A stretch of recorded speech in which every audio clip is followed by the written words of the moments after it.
रहे हैं। वेद की भाषा यौगिक भाषा है। ब्रह्मा का अर्थ है जो सदा वर्धिष्णु रहे, सदा बढ़ती रहे।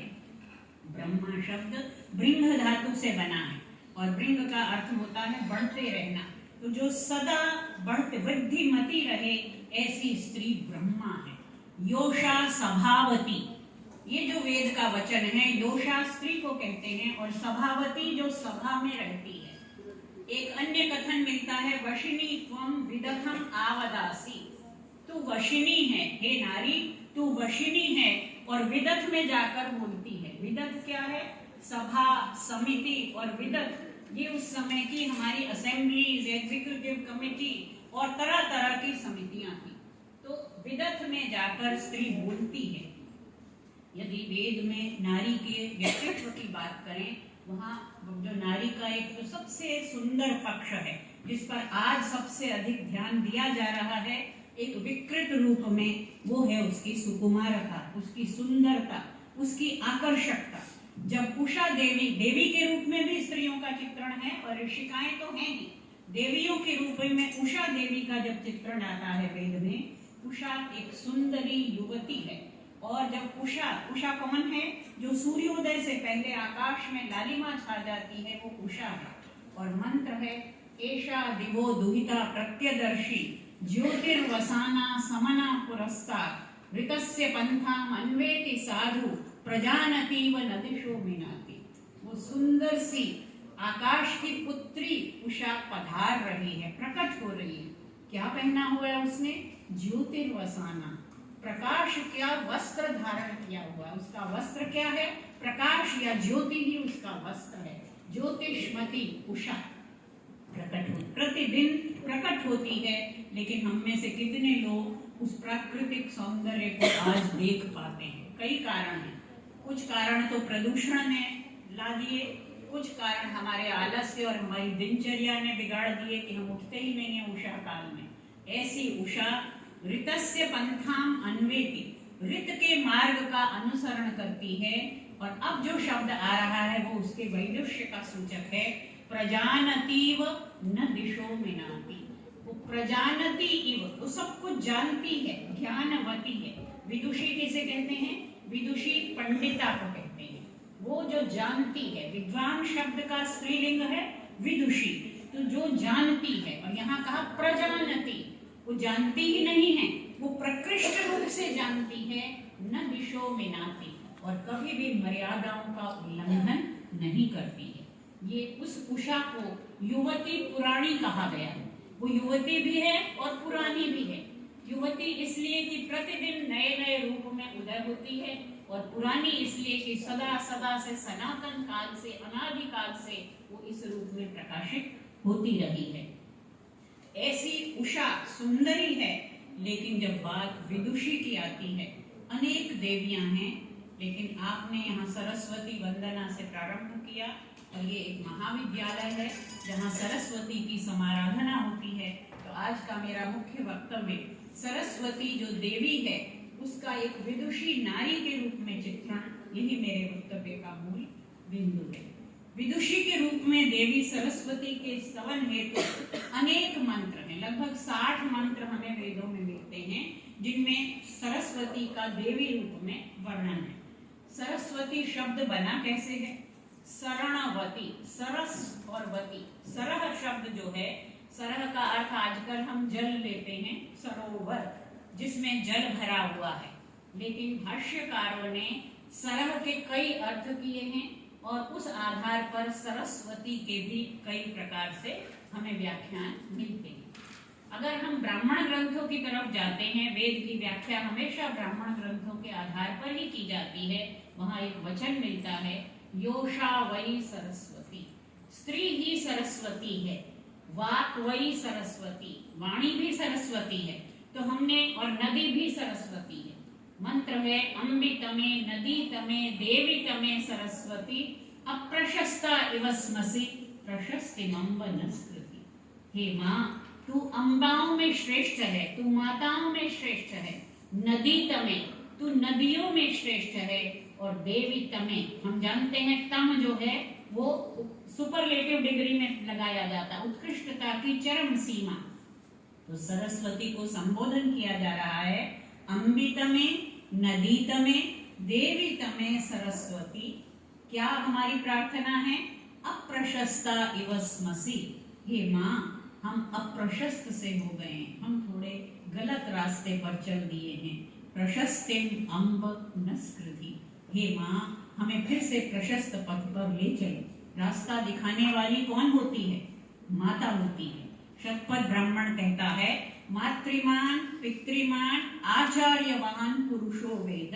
अभी आपने कहा कि माता टीचर होती है। हमारे शास्त्रों में भी सबसे पहले माँ को गिनाया। पहला गुरु, प्रथम शिक्षक, प्रथम वैदुष्य का पाठ पढ़ाने वाली कौन होती है? माता।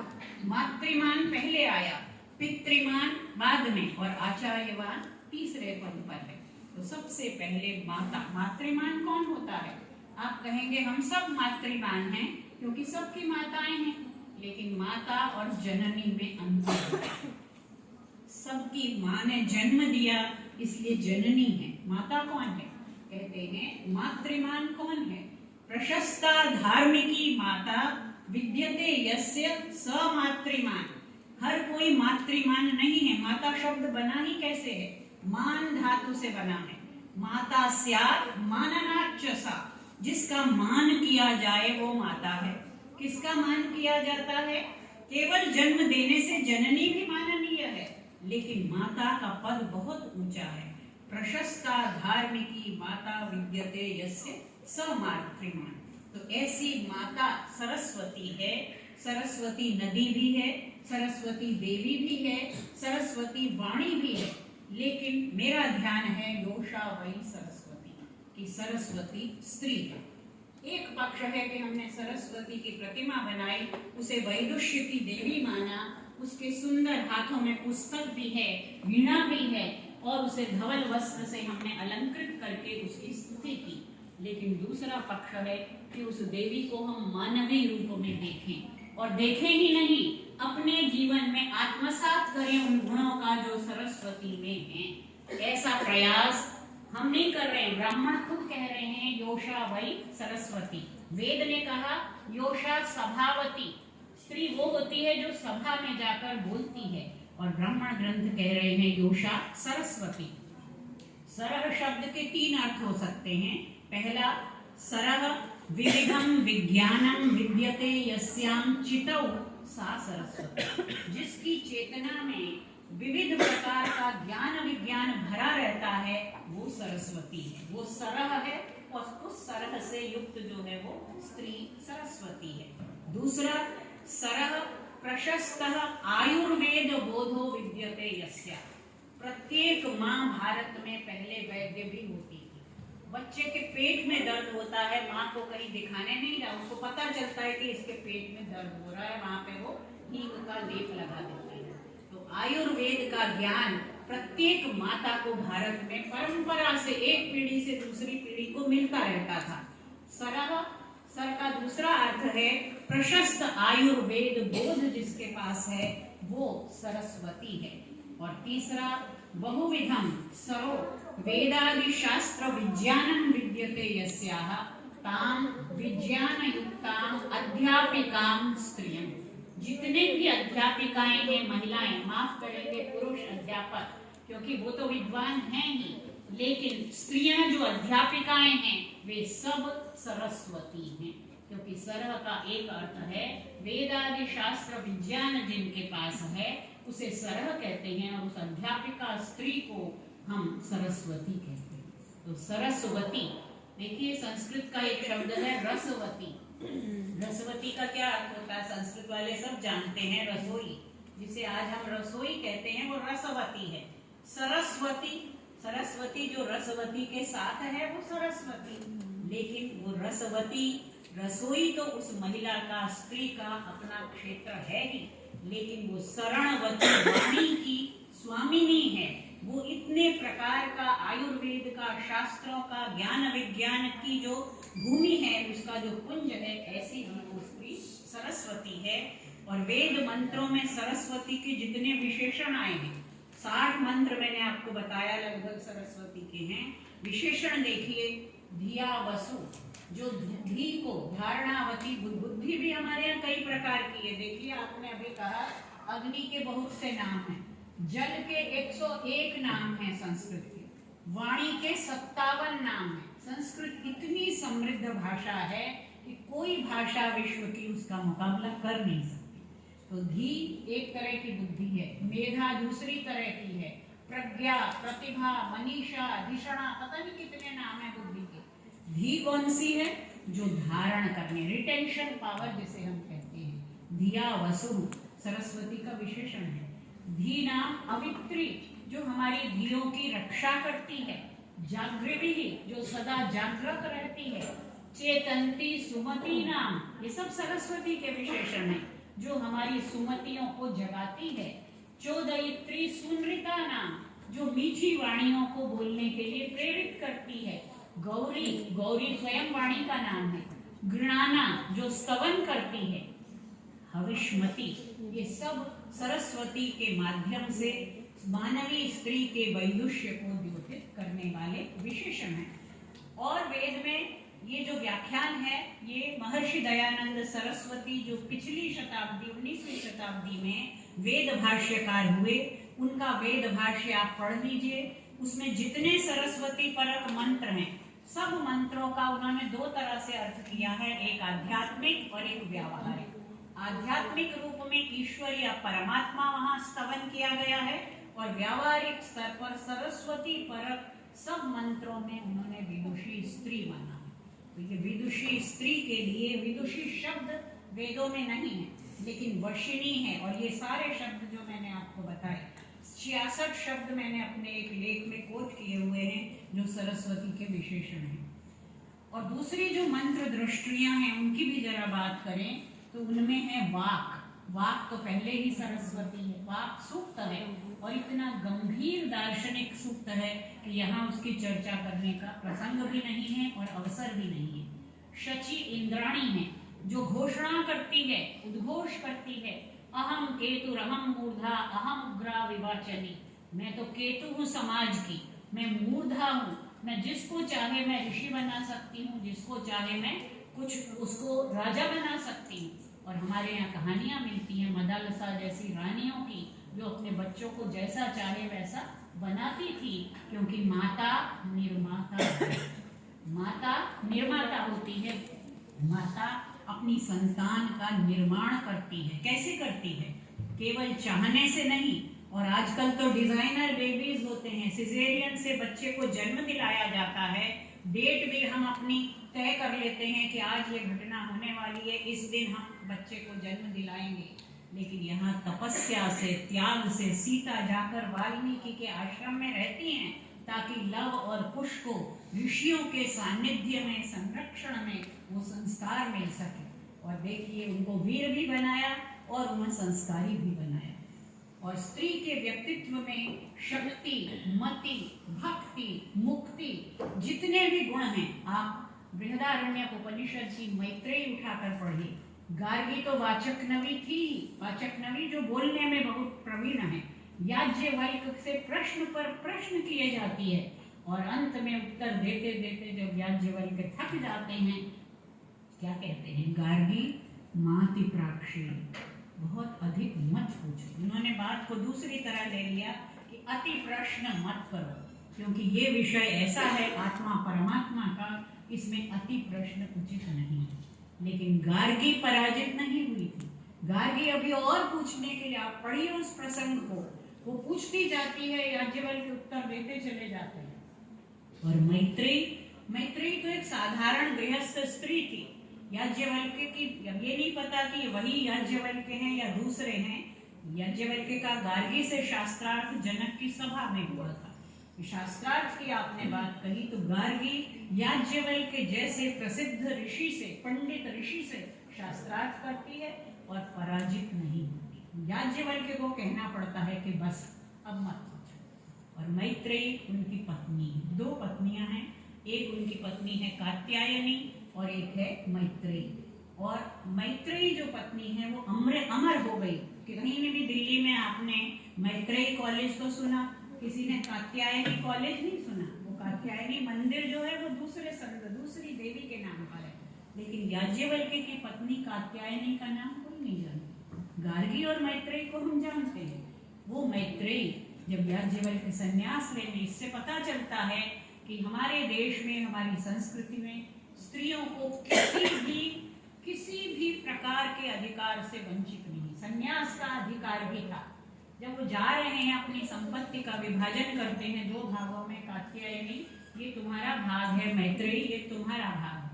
मैत्रेयी पूछती है कि महम तेन अमृता स्याम, क्या मैं इस धन से अमर हो जाऊंगी?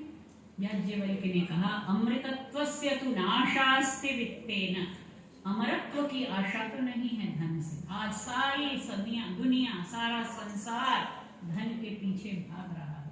एक तरफ धन के पीछे भाग रहे हैं और दूसरी तरफ अमरत्व की इच्छा करते हैं। लेकिन याज्ञवल्क्य ने पहले ही कह दिया अमृतत्वस्य तु नाशास्ति वित्तेन। कठोपनिषद के नचिकेता को भी ये बात पता थी, न वित्तेन तर्पणीयो मनुष्य।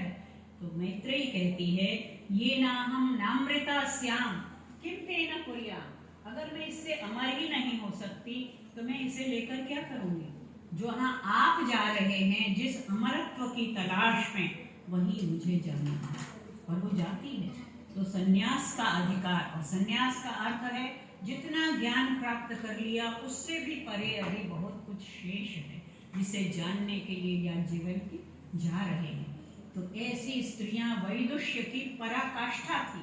और अगर परवर्ती काल में आप आ जाएं, हमारी ज्ञान परंपरा में, हमारी सांस्कृतिक पृष्ठभूमि में, आपको लीलावती का नाम पता है, जो गणित शास्त्र की विदुषी भास्कराचार्य की पुत्री थी। और आपको नाम पता है उभय भारती का, जो शंकराचार्य और मंडन मिश्र के, वो शास्त्रार्थ करती ही नहीं थी, शास्त्रार्थ में निर्णायिका भी बनती थी, जज बनने का भी उसको अधिकार था। और जज किसी को ऐसे ही तो उठाकर नहीं बिठा देंगे कि वो चूल्हा चौका कर रही है और उसे उठा के हम निर्णायक बना देंगे, नहीं। वो इस योग्य थी कि वो शंकराचार्य और मंडन मिश्र के तर्कों को समझ सके। मंडन मिश्र पराजित हो गए, लेकिन शंकराचार्य को परास्त करने का सामर्थ्य किसमें था? उस भारती ने कहा अभी तो आपने मेरे पति को पराजित किया है, वो आधा भाग हूं मैं उनका, अभी मुझे पराजित करना शेष है। तो ऐसी स्त्रियां वैदुष्य की पराकाष्ठा। विद्योत्तमा, जिसने कालिदास को कालिदास बना दिया, विदुषी थी और उसका विवाह कालिदास से हो गया। और ये किंवदंती है, कितना सच है नहीं जानते, लेकिन इससे ये अवश्य संकेत मिलता है कि विद्योत्तमा विदुषी थी और उसने अपने पति को भी विद्वान बनाया। और इसके अतिरिक्त असंख्य ऐसी स्त्रियां हैं भारतीय इतिहास में जो स्वयं विदुषी न रही हों। भामती का नाम हम सब जानते हैं, जो दर्शन पढ़ते हैं, वाचस्पति मिश्र की भामती टीका, वो स्वयं विदुषी नहीं थी, लेकिन भारत की प्रत्येक नारी, जैसा आपने कहा कि माताओं ने भजन, पूजन, यज्ञ, कोई भी संस्कार उन्होंने नहीं छोड़ा। और वो परंपरा से पीढ़ी दर पीढ़ी जो ज्ञान का भंडार उन्हें मिल रहा था, वो संक्रांत करती रही जब तक हमारे देश में संयुक्त परिवार रहे। आज के हमारे बच्चों का दुर्भाग्य है कि उन्हें अपने दादा दादी के पास रहने का अवसर नहीं मिलता और वो संस्कारों से वंचित होते चले जा रहे हैं। भामती की बात कहकर मैं अपनी वाणी को विराम देती हूँ। भामती जैसी असंख्य महिलाएं इस देश में हुई जो स्वयं लिखी नहीं, उन्होंने कुछ लिखा नहीं, बिना पढ़े भी एक शब्द होता था, अभी भी है हमारी परंपरा में, लोक भाषा में जिसे कहते हैं गुड़ना। एक होता है पढ़ना और एक होता है, मेरी भी मातृभाषा पंजाबी है, पंजाबी में वो शब्द है गुड़ना। तो वो जो महिलाएं थी वो अक्षर ज्ञान भले ना हो, लेकिन वो बूढ़ी हुई थी, उन्होंने सारा ज्ञान आत्मसात किया था। भामती जीवन भर अपने पति की सेवा करती रही और पति वाचस्पति मिश्र सर्वतंत्र स्वतंत्र हर दर्शन पर उन्होंने टीकाएं लिखी। अब वो वेदांत पर टीका लिख रहे हैं। एक दिन भामती आती है, दीपक अंधेरा हो गया है, दीपक जलाकर खड़ी होती है वहां पर, और वाचस्पति मिश्र पहली बार आंख उठाकर देखते हैं, देवी आप कौन हैं, क्या चाहती हैं? भामती ने कहा, मैं आपकी धर्म पत्नी हूँ और मुझे आपसे संतान की इच्छा है। वाचस्पति मिश्र ने कहा, संतान किस लिए? नाम अमर करने के लिए। आज मैं तुम्हें ऐसी संतान देता हूँ कि युग युग तक तुम्हारा नाम अमर रहेगा। जो टीका वो लिख रहे थे ब्रह्म सूत्रों पर, उसका नाम उन्होंने कर दिया भामती। वेदांत का हर विद्यार्थी जानता है कि भामती टीका कितनी प्रसिद्ध टीका है। तो ऐसी महिलाएं जिन्होंने त्याग के द्वारा, तपस्या के द्वारा, समर्पण के द्वारा ज्ञान के इस भंडार को आगे बढ़ाने में योगदान दिया, वो भी विदुषियों से कम नहीं है। मैं पुनः पुनः प्रणाम करती हूँ आप सबको कि आपने मेरी बात, हालांकि थोड़ी गंभीर बात थी, बच्चों को शायद बहुत भारी लग रही होगी, लेकिन ये बात मुझे कहनी थी इसलिए कि मैं स्वयं, कुछ अवसर मुझे मिला, मेरे माता पिता ने मुझे गुरुकुल में भेजा और आपने जो कहा कि मुझे संस्कृत पढ़ने का अवसर नहीं मिला, शायद मैं भाग्यशालिनी थी। और हम सब जो संस्कृत पढ़े हैं और महिलाएं विशेषकर जिन्होंने संस्कृत पढ़ी है, उनका ये दायित्व है कि अपनी इस परंपरा के प्रकाश को, इसके प्रकर्ष को आगे बढ़ाए। और देखिए, प्रेरणा लीजिए, मैडम बैठी हैं, दूसरी गेस्ट भी, जो लंदन से इंजीनियरिंग, ऑक्सफोर्ड से उन्होंने इंजीनियरिंग की पढ़ाई की, लेकिन उसके बाद वो, उनका अंतःकरण कैसे आकर्षित हुआ इस अमृत धारा की ओर, और वो इसकी साधना में संलग्न है। तो हम सब इस संस्कृत के दाय को भली भांति संरक्षित, संवर्धित कर अगली पीढ़ियों तक पहुंचा सके। प्रभु हमें शक्ति दे, मति दे, यही प्रार्थना। धन्यवाद।